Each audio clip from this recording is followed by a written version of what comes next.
This is numbers 59, 63, and 65 of section 2.3 for MA 104. For number 59, we're asked to write an equation of the line that contains the point negative 3, 4 and is parallel to y equals 3x minus 5. Well, we know that parallel lines have the same slope. So if we find the slope of this line that we're given, then we know that the slope of a line parallel to that is going to be the same thing. Because this slope equation is written in slope-intercept form, we can look and see that the coefficient of x is 3. That means that the slope of this line is 3.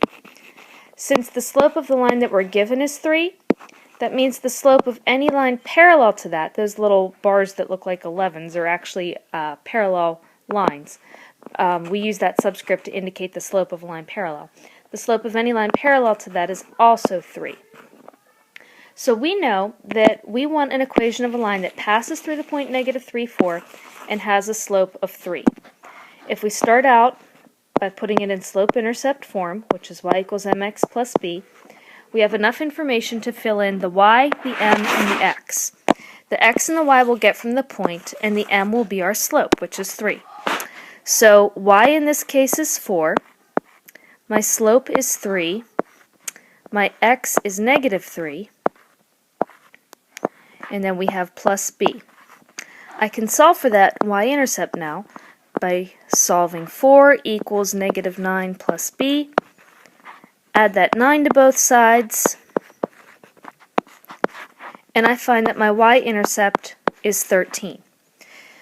So now I know that the line that I'm writing has a slope of 3 and a y-intercept of 13. So the equation of this line becomes y equals 3x plus 13.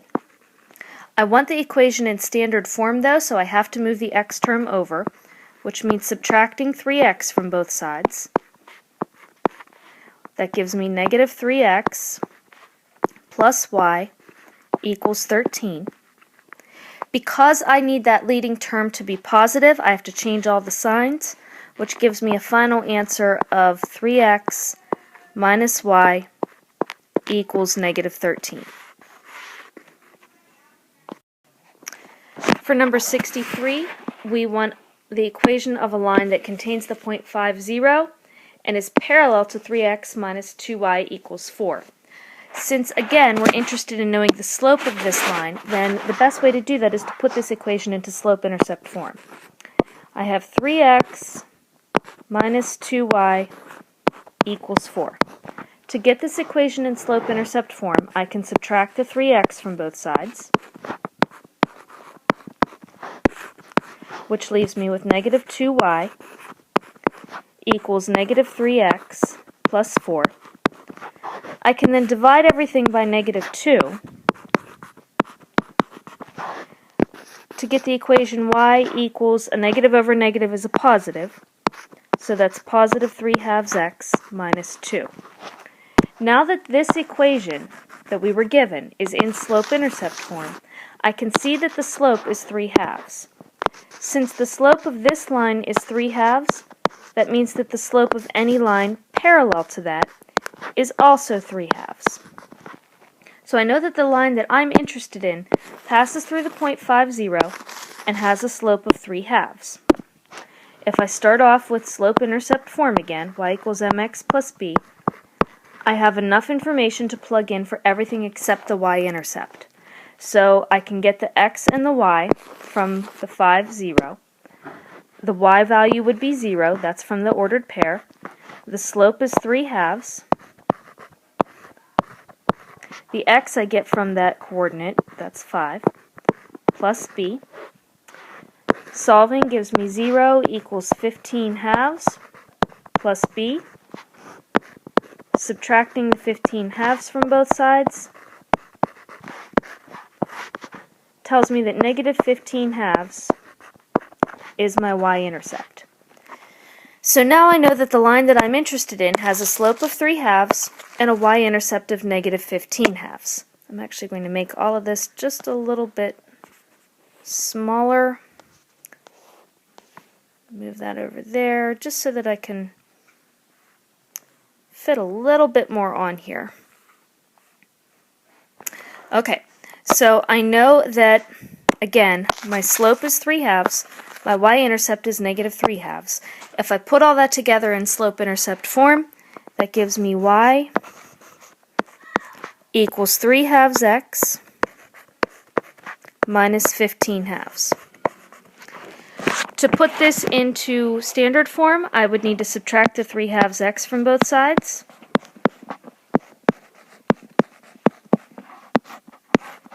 Which leaves me with -3/2 x plus y equals -15/2.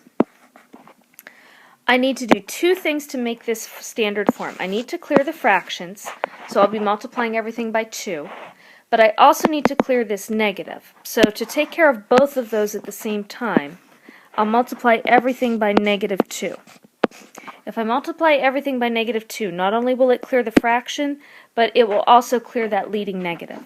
So multiplying every term by -2 gives me a positive 3x minus 2y equals positive 15. This is my equation in standard form.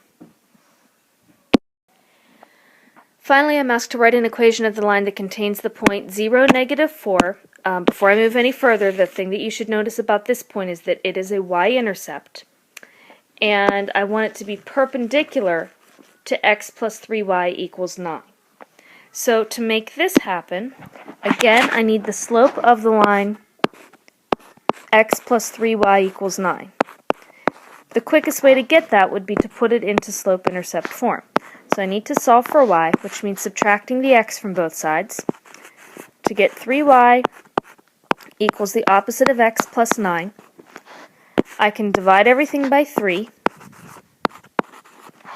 and I am left with y equals -1/3 x plus 3. So the slope of this line is -1/3. That means the slope of a line perpendicular to that, which I would indicate with the little upside down t as a subscript, that means perpendicular. The slope of a line perpendicular to that is the opposite and reciprocal. The opposite of a negative is a positive. The reciprocal of 1/3 is 3/1. So my slope of my line perpendicular is positive 3. Again, because I know that this 0, -4 is the y-intercept, I know that because the x-coordinate is 0, then I can go straight to slope-intercept form, which is y equals the slope, which is 3, so 3x, plus the y-intercept, so plus a -4, which is the same as -4. To put this in standard form, I'll subtract the 3x from both sides. That leaves me with -3x plus y equals -4. Finally, I have to change all the signs because I can't leave that leading term negative. So that gives me a positive 3x minus y equals positive 4.